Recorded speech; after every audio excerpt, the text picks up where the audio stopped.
Dhaba style चविष्ट पनीरची भाजी घरी खायची असेल आणि पनीरसुद्धा जर घरीच बनवलेले असेल तर मग त्या भाजीची मज्जाच वेगळी असते, हो ना? सध्या बाजारात खूप भेसळयुक्त पनीर मिळतंय. ओरिजिनल आहे की नाही याची गॅरंटी तर नाहीच नाही. पैसे पण वाया जातात आणि चव तर अजिबात मिळत नाही. म्हणूनच मी आज हे घरच्या घरी 1 लिटर दुधापासून बनवलेले पनीर आहे त्यापासून मस्त झणझणीत पनीरची भाजी बनवणार आहे. आणि हो, पनीर कसं बनवायचं याचा फुल व्हिडिओ मी डिस्क्रिप्शन बॉक्समध्ये त्याची लिंक दिलेलीच आहे. तुम्ही तिथे जाऊन नक्की व्हिडिओ बघू शकतात. तर चला वेळ न वाया घालवता आपण पनीरची भाजी बनवायला सुरुवात करूयात. नमस्कार, मी माधुरीज किचनमध्ये आपणा सर्वांचे मनापासून स्वागत करते.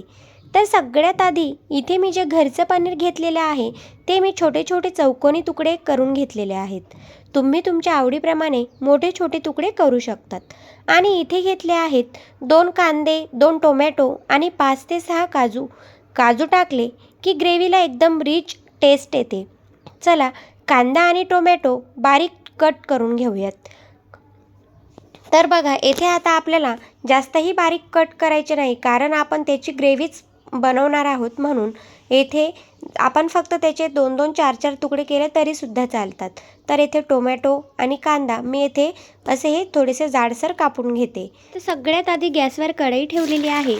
त्यात 2-3 चमचे तेल टाकून घेतलेले आहे आणि गरम केल्यानंतर त्यात आपल्याला पनीरचे तुकडे सोडायचे आहेत. तर बघा, पनीर आपल्याला एकदम सोडायचे नाही आहे, थोडे थोडे टाकूनच मगच आपल्याला ते फ्राय करायचे आहे. आणि पनीर टाकल्यानंतर ते लगेच आपल्याला पलटवायचे नाही. जर आपण पनीर टाकल्यानंतर लगेच आपण चमचाने हलवले तर त्याचे बारीक तुकडे होतात किंवा त्याचा भुगा देखील होऊ शकतो. म्हणून पनीर टाकल्यानंतर आधी खालची बाजू ही पूर्णपणे व्यवस्थित फ्राय होऊ द्यायची आणि त्यानंतरच आपण ते पलटवायचे आहे. आणि तसेच आपल्याला ते पनीर एकदम न टाकता थोडे थोडे करून 2-3 बॅचेसमध्ये आपल्याला हे तळून घ्यायचे आहे. तर बघा इथे सगळ्यात महत्त्वाची टिप सांगते. पनीर जास्तही आपल्याला तळायचे नाही. आपण जर जास्त पनीर तळले तर ते खाताना आपल्याला रबरासारखे लागते. म्हणून हलकासा ब्राऊन कलर येईपर्यंतच आपल्याला हे जे पनीर आहे ते फ्राय करून घ्यायचे आहे. तर बघा इथे सर्व मी पनीरचे पीसेस छान असे ब्राऊन कलर येईपर्यंत फ्राय करून घेतलेले आहेत. आता त्याच कढईत आपण तेल कमी करून घेतलेले आहे आणि त्यात आता आपण कांदा देखील टाकून घेतलेला आहे. तर कांदा आपल्याला थोडासा ब्राऊन होईपर्यंत परतून घ्यायचा आहे आणि त्यानंतर 2-5 मिनिटे झाल्यानंतर जे टोमॅटो आपण घेतलेले आहे ते देखील यातच टाकून घेऊयात. टोमॅटोसुद्धा 2-3 मिनिटे झाल्यानंतर छान असे परतून घ्यायचे आहेत आणि 5-6 जे काजूचे तुकडे घेतलेले आहेत ते देखील येथे टाकून घेऊयात. म्हणजेच हे सर्व छान असे फ्राय होईल आणि त्याची पेस्टसुद्धा ही जेव्हा आपण बनवतो त्यात कच्चेपणा राहणार नाही. म्हणून यासोबतच काजू देखील आपण यात फ्राय करून घेणार आहोत.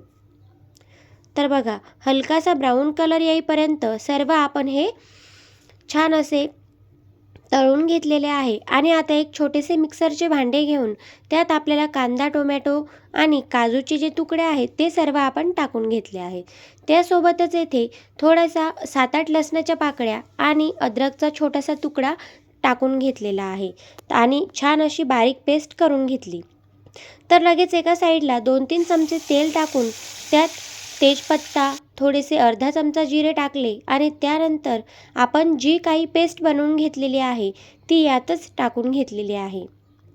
तर बघा आता आपल्या पेस्टला जोपर्यंत तेल सुटत नाही तोपर्यंत आपल्याला यात मसाले ॲड करायचे नाही.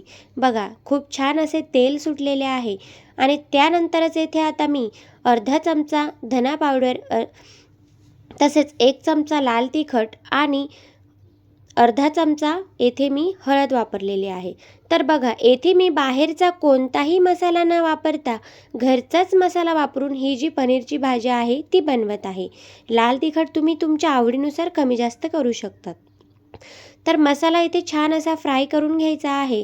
त्यानंतर येथे जे मिक्सरचे भांडे होते ते थोडेसे पेस्ट लागलेली असते तर त्यात थोडेसे पाणी टाकून 2-3 चमचे टाकून ते आपल्याला या ग्रेव्हीमध्ये टाकून घ्यायचे आहे. आणि छान असे आपली ग्रेव्ही येथे मस्त तयार झालेली आहे. 2-3 मिनिटे इथे आपण ग्रेव्ही छान अशी शिजवून घेऊयात.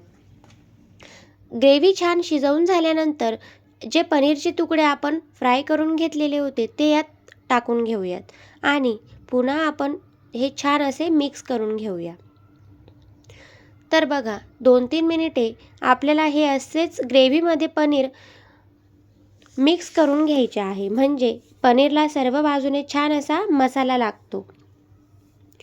आणि आता बघा 2-3 मिनिटे झाल्यानंतर मी येथे एका साईडला गरम पाणी करण्यासाठी ठेवलेले होते आणि आता आपण येथे पाणी टाकून घेणार आहोत. पाणी हे आपल्या अंदाजानुसार टाकून घ्यायचे आहे. भाजीची आपली जी ग्रेव्हीची आपली जी कन्सिस्टन्सी आहे ती लक्षात घ्यायची आहे. जास्तही पातळ होता कामा नये. तर बघा घरातील मेंबर्सनुसार आपण येथे पाणी टाकून घ्यायचे आहे. तर येथे मी 1-1.5 ग्लास पाणी टाकून घेतलेले आहे आणि छान अशी आता आपली पनीरची भाजी आहे ती आपण येथे शिजवून घेऊयात. तर बघा येथे पनीरच्या भाजीला उकळ येऊ द्यायचे आहे. 2-3 मिनिटे छान अशी उकळून झाल्यानंतर येथे आता आपण या पनीरमध्ये चवीनुसार मीठ टाकून घेऊयात. तर मी येथे अर्धा पाऊण चमचा मीठ टाकून घेतलेले आहे चवीनुसार आणि त्यानंतर येथे पुन्हा आपल्याला 3-4 मिनिटे भाजी ही शिजवून घ्यायची आहे. भाजीला छान उकळ आला की त्यात आपल्याला थोडीशी कसुरी मेथी घ्यायची आहे आणि ती देखील यातच टाकून घ्यायची आहे. आणि बघा आपल्या भाजीचे जे टेक्स्चर आहे ते खूपच छान आहे. अगदी खूप छान दिसत आहे आणि सगळ्यात शेवटी तर कोथिंबीर देखील आपल्याला इथे बारीक कट करून घेतलेली आहे, ती देखील यात टाकून घ्यायची आहे.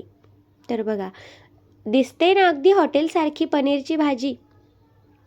तर बघा तुम्ही सुद्धा याच पद्धतीने एकदा नक्की ट्राय करून बघा आणि तयार झालेली आहे आपली हॉटेलसारखी चमचमीत अगदी झणझणीत अशी ही पनीरची भाजी. तर तुम्ही कधी ट्राय करता आणि तुम्ही सुद्धा याच पद्धतीने भाजी बनवतात का आणि कोणता मसाला वापरतात मला कमेंट्समध्ये नक्कीच सांगा.